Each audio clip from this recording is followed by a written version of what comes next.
Bonjour à tous, aujourd'hui je vais vous parler d'un monstre, l'euro numérique. Une monnaie numérique de banque centrale comme on dit, qui est en train d'être constituée. Et il y a une actualité très récente, il y a quelques jours, c'est que la Banque Centrale Européenne s'associe à Amazon, l'américain. Bon, bref, vous allez voir cela, un monstre, oui, qui porte en soi un coup d'État de la Banque Centrale Européenne, des vraies menaces pour notre vie privée, nos libertés, un chemin tracé vers le crédit social et la fin de l'argent liquide, possiblement. Vous allez voir, il y a des choses à savoir. N'ayez pas peur du terme euro numérique, ça n'est pas si compliqué que ça. Je vais essayer de vraiment vous expliquer très simplement et vous allez voir, c'est surtout très important parce que c'est notre vie quotidienne, ce sont nos libertés pour nous et les générations qui viennent. Et c'est le même combat que celui que nous menons. Et en réalité, si on fracasse ce système, on fracassera l'euro numérique avec. Il n'y a pas de problème. Ça nous amènera d'ailleurs en fin de vidéo à parler un peu des crypto-monnaies aussi, qu'il faut soutenir comme gage de liberté, évidemment. Je vais vous expliquer pourquoi. Ça renforce l'idée de la sortie de l'euro et du Frexit. Ça va ensemble. Ça va ensemble. C'est le même combat. C'est pour ça que c'est important d'informer, que les gens sachent ce projet d'euro numérique. Plus ils sauront, plus ils seront informés, plus ils auront envie de venir à nos côtés résister et se battre, et plus on se libérera vite. C'est comme ça que ça va fonctionner. Bien évidemment. Et on peut compter aussi sur Ursula von der Leyen pour être une magnifique VRP du Frexit, par son comportement. Alors continuez si vous voulez bien de vous abonner, on en reparle dans un instant de tout ça. Abonnez-vous à cette chaîne YouTube si vous voulez bien, le petit bouton en dessous s'abonner, vous le savez, c'est important. On vient de passer les 407 000, il faut aller vers le demi-million. Le concours sur les 400 000 est bientôt terminé. On donnera les résultats et on invitera les personnes, les personnes qui ont gagné, évidemment. On célébrera les 500 000, je ne sais pas encore comment, on n'y est pas encore, mais d'une manière tout à fait exceptionnelle. En tout cas, plus vous êtes abonnés, plus ces vidéos circulent. C'est surtout ça, c'est que les algorithmes de YouTube sont fondés sur cela. Plus vous êtes abonnés, plus les vidéos sont vues par d'autres, plus on est découvert. Et ça va ensuite extrêmement vite. Merci d'avance, merci à ceux qui sont abonnés, merci à ceux qui vont le faire très bientôt. Et venez vous battre à mes côtés, à nos côtés, avec cette carte orange d'espérance. Ça, c'est un peu l'anti-euro numérique, ça c'est évident. Alors ça, c'est totalement l'anti-euro numérique. Ça, c'est un gage de liberté, de souveraineté, d'humanité, de dignité, de défense, de l'amour de la France libre, de l'amour de l'humanité. Pour nous, je vous le disais, nos enfants et nos petits-enfants.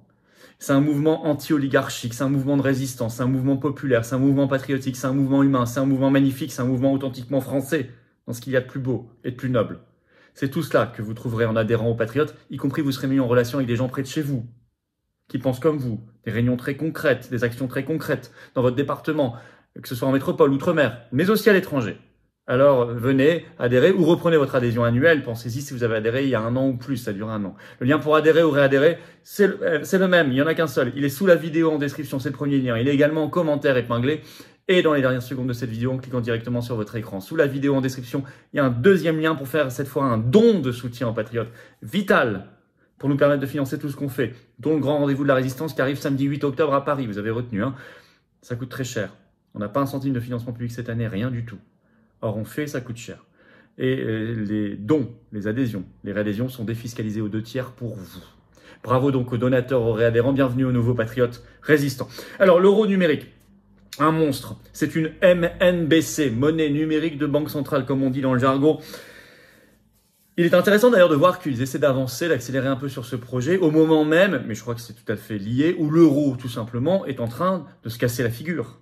Il est en train peut-être de connaître sa crise terminale, notamment avec la crise italienne et tout le reste, mais allez voir mes récentes vidéos ces dernières semaines sur l'euro, vous allez voir que ça suit une pente quand même assez évidente. Alors je parlais dans l'euro numérique, j'explique juste après ce que c'est, il y a possibilité d'un coup d'État de la Banque Centrale Européenne qui prend le pouvoir sur nos vies.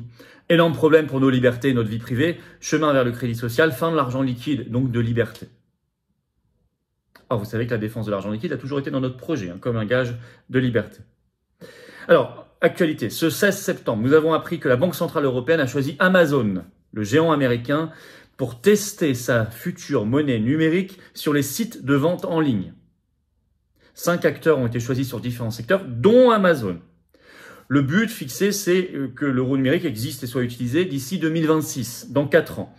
Il y avait eu appel à candidature en avril 2022. Donc là, il y aura des tests avec Amazon et d'autres pendant 6 mois, jusqu'à, en gros, la fin du premier trimestre 2023. C'est ce qui est prévu. Sauf si l'euro a disparu, a explosé avant. À ce moment-là, s'il n'y a pas d'euro, il n'y a pas d'euro numérique. En tout cas, le fait qu'ils choisissent l'américain Amazon est quand même révélateur de ce qu'est le projet européen. C'est très amusant. Comme d'habitude, c'est évidemment complètement soumis à l'atlantisme, évidemment. Alors, l'euro numérique, c'est un projet qui a été annoncé officiellement la première fois par la Banque Centrale Européenne le 14 juillet 2021. Un rapport de la BCE était sorti en octobre 2020. On voit la concordance des périodes avec le Covid, période de fort contrôle social, de restriction des libertés, c'est pas anodin. Et au départ, ça devait être déployé pour 2024. Maintenant, il parle plutôt 2026. Bon. Alors, qu'est-ce que l'euro numérique? Et pourquoi c'est hyper problématique et c'est hyper dangereux? Et pourquoi c'est une clé pour eux pour aller vers le crédit social à la chinoise? Alors, concrètement, c'est une monnaie créée et hébergée directement par la Banque Centrale Européenne. Et non plus par vos banques, vous connaissez, commerciales. Vous les connaissez, avec toutes les marques. Donc, de facto, cette monnaie numérique, en fait, est concurrente des moyens de paiement des banques commerciales, des banques classiques. Que ce soit des moyens de paiement par monnaie scripturale ou électronique. En fait, certains disent l'euro numérique, ça existe déjà parce que je peux déjà payer avec ma carte bancaire. C'est pas la même chose. Ça, c'est une monnaie électronique, vous passez par... Mais c'est une monnaie qui est sur votre compte en banque, dans une banque commerciale, etc. Là, c'est une monnaie qui est directement pilotée par la Banque Centrale, celle de Francfort. Et vous avez votre compte, un autre compte en parallèle qui est directement à la Banque Centrale, pas dans une banque commerciale. Pas la Société Générale, Crédit Lyonnais, enfin LCL, ou BNP Paribas, ou je ne sais quelle banque. Alors, c'est donc une monnaie, l'euro numérique, il est directement émis par la Banque Centrale Européenne, il circulerait, s'il existe, on verra s'il existe un jour, dans des porte-monnaies électroniques indépendants des autres moyens de paiement. Bon. Alors, d'abord, c'est une ultra-concentration sur la Banque Centrale Européenne, c'est pour ça que je parle de coup d'État de la Banque Centrale Européenne qui prend le pouvoir sur tous les flux financiers. Et donc, c'est un risque pour le secteur bancaire. D'ailleurs, de manière très pragmatique, peut-être que les banques, cette fois-ci, pourraient être nos alliés contre cet euro numérique. Alors, je cite un article de la Tribune, qui est toujours en ligne du 3 août 2022, je cite « La confusion pourrait amener les usagers à privilégier la nouvelle monnaie digitale, numérique, ce qui provoquerait la fuite des dépôts au profit de la Banque Centrale Européenne et menacerait la rentabilité de l'activité des banques, les amenant à durcir l'accès au crédit. » Donc, ce serait plutôt un moins pour les gens, plus difficile d'accéder au crédit. Par ailleurs, c'est selon un article récent du Rendez-vous du numérique, qui est un site spécialisé, l'article du 24 septembre dernier, ça représenterait je cite, une centralisation absolue des flux financiers dans la Banque centrale. Et là, je vais vous lire un extrait. Avec l'euro numérique, je cite, les banques centrales absorberaient en la centralisant une grande partie de l'activité financière. Cela aspirerait le sang financier du système. Tel un vampire, d'où un coup d'État. Deuxième problème de confidentialité, de vie privée, donc de liberté. Ça, c'est fondamental. Et vous allez comprendre le lien ensuite avec le crédit social. C'est-à-dire pourquoi problème de confidentialité, de vie privée, de liberté? Parce que c'est pas une monnaie comme vous l'avez aujourd'hui. Toutes les transactions courantes seraient clairement opérées et directement opérées par la Banque Centrale Européenne. Et donc, chaque euro serait identifié et traçable parfaitement de A à Z. C'est la technologie blockchain, mais mal utilisée cette fois-ci par la Banque Centrale Européenne. Même la CNIL, Commission Nationale Informatique et Liberté, sur son site internet, dans une longue analyse de cet euro numérique, c'est en ligne qui date du 14 février 2022, explique, je cite un titre, « La vie privée, principal enjeu de l'euro numérique ». Je cite la CNIL. « Aujourd'hui, les espèces monnaie, pièces, billets, permettent l'anonymat des paiements et donc l'absence de traçage des achats effectués et de risques pour la vie privée. On ne sait pas encore si le futur euro numérique offrira également cette possibilité. » Bien sûr que non. La CNIL ajoute, c'est un projet comportant des risques élevés pour les libertés. Je cite, avec un risque, je cite, de suivi et surveillance généralisée. Elle va loin, la CNIL, je vais vous citer. Les autorités de protection des données européennes ont récemment mis l'accent sur les risques significatifs pour la vie privée et la protection des données pouvant résulter de ce type de projet. Suivi et surveillance généralisée des transactions à travers les systèmes de paiement, interférence excessive d'entités étatiques centralisées ou de services privés dans les données de paiement, etc. Notamment s'il se traduisait par la centralisation des comptes auprès de la Banque centrale. Fin de citation de la CNIL. On peut imaginer d'ailleurs que dans le même projet, progressivement et assez vite, on aille vers la fin, tout simplement, de l'argent liquide, ce qui est un de leurs projets. Darmanin, je vous avais cité une vidéo récemment, on avait parlé, en le souhaitant. Il avait dit que ça sera dans une dizaine d'années. Le dernier livre qui est sorti fin 2021 de Jacques Attali parle de cela d'ici 5 ans, la fin de l'argent liquide. On voit bien que ça va ensemble. Et donc, c'est une menace pour notre vie privée, la confidentialité et nos libertés, mais ça va plus loin. C'est en fait un outil potentiel permettant le crédit social à la chinoise. En Chine, il y a déjà un début de yuan numérique. Et on voit que ça permet, ce que je vous ai dit, on peut tracer chaque yuan comme on pourrait tracer chaque euro numérique. Ça permet un contrôle et un accès direct à la vie financière des individus. Ça fait partie du crédit social. Un État ou une banque centrale peut théoriquement surveiller dans quelles circonstances est utilisé chaque euro de sa monnaie nationale, monnaie numérique de banque centrale. Monnaie numérique de banque centrale, MNBC. Voire de potentiellement en contrôler l'utilisation. On peut dire, cet euro-là, vous êtes obligé de le mettre dans une activité, par exemple, climatique, pro-climatique, écologique. Cet euro-là, vous êtes obligé de le mettre dans quelque chose qui ne excède pas votre quota carbone. Cet euro-là, vous êtes obligé de le mettre là. Vous n'avez pas le droit de le mettre là, sinon on le fait disparaître. On le flèche. Cet euro-là, il est valable 3 mois. Après, il disparaît de votre compte. Tout est possible avec cette technologie. À tel point que le 27 mai 2022, un projet de loi a été déposé aux États-Unis par 3 sénateurs américains pour interdire les applications prenant en charge le yuan numérique. Ça a été révélé par le site spécialisé Cryptost dans un article du 28 mai 2022, disant les Chinois aux États-Unis pourraient contrôler chaque utilisation de yuan numérique et donc espionner la vie des Américains. Et donc ils veulent l'interdire. C'est ce qu'on appelle la fonction de programmabilité de la monnaie. Vous voyez, j'essaie de faire simple, mais c'est simple en fait quand on y réfléchit.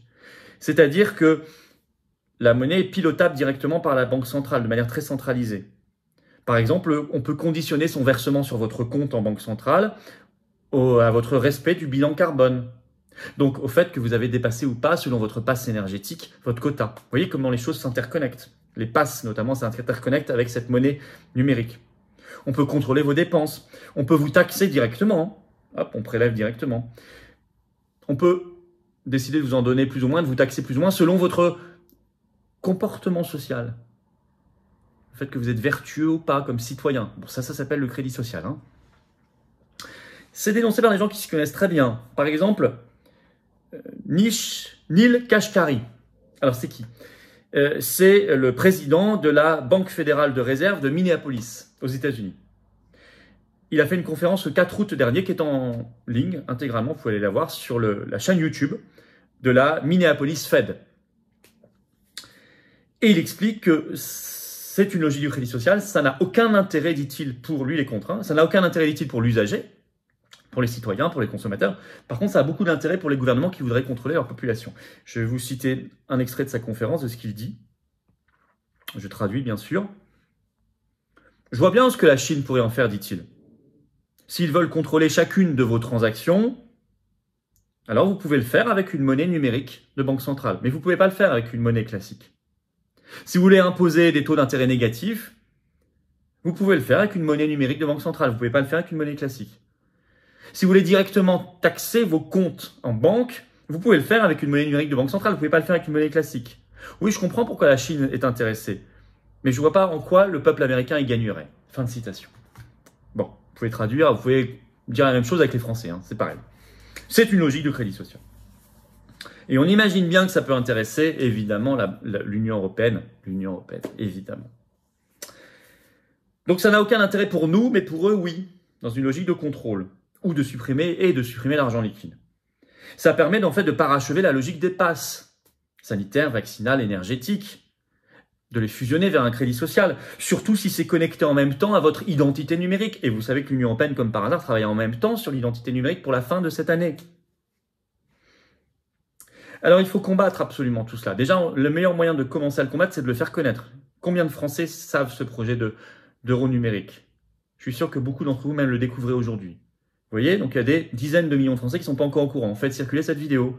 Peut-être le moment de le faire. La mettre sur vos réseaux sociaux en lien, l'envoyer à vos contacts. S'abonner à cette chaîne YouTube. C'est un bon moyen de la faire voir par l'algorithme de YouTube. Petit bouton s'abonner en dessous, c'est gratuit. Ça prend un quart de seconde. Mais si on combat l'euro numérique, il faut combattre l'euro tout court. Par le Frexit, avoir une nouvelle monnaie nationale, mais pas, si on a le franc qui a un nouveau franc demain, il ne faudra pas qu'il y ait de franc numérique, attention. Surtout pas. Il ne faudra pas que la Banque de France développe un franc numérique. Ça ira ensemble. C'est le même combat. Et pour y échapper, il faut en parallèle de la monnaie nationale des crypto-monnaies. Parce que là, c'est le gage de liberté sans que ce soit contrôlé par une banque centrale. C'est pour ça que j'y suis favorable. Vous voyez l'architecture qui se met en place, c'est une architecture d'humanité, de liberté, de souveraineté. C'est tout simple. De souveraineté nationale et populaire. Ce sont nos combats, tout simplement. Alors je vous attends. Je vous attends dans le combat. Aux patriotes. Voilà. Si vous voulez vous libérer, assurer la liberté pour vous-même et les générations qui viennent, et notre pays, notre beau pays, notre humanité, il faut venir maintenant ou réadhérer si vous avez adhéré il y a 1 an ou plus. Pas d'autre solution. Je vous attends. C'est un magnifique combat. On n'est pas seul, on est ensemble. On rencontre des gens près de chez soi dès qu'on est adhérent ou réadhérent et on fait des choses formidables dans les belles valeurs. Le lien pour adhérer ou réadhérer, c'est le même. C'est le premier sous la vidéo en description. Il est également en commentaire épinglé dans quelques secondes en cliquant directement sur votre écran. Sous la vidéo en description, deuxième lien pour faire un don de soutien aux patriotes. J'insiste sur le don parce que c'est vrai qu'on n'a pas de moyens de financement. Par exemple, le 8 octobre, ça va coûter très cher. Tout ce qu'on a fait a coûté cher. Les législatives ont coûté cher sans remboursement de l'État. On n'a pas de financement public cette année, rien, pas de financement bancaire. Donc on fait grâce à vous. Et c'est tout. Et on fait, et vous avez 2 tiers de déduction fiscale sur les dons, les adhésions, les réadhésions. Pensez-y, pensez-y. Où voulez-vous mettre l'argent? Plutôt là, ou au fisc qui va donner l'argent à Zelensky ou à l'Union européenne. Réfléchissez-y. Bravo en tout cas aux donateurs, aux réadhérents. Bienvenue aux nouveaux patriotes. Vive la France!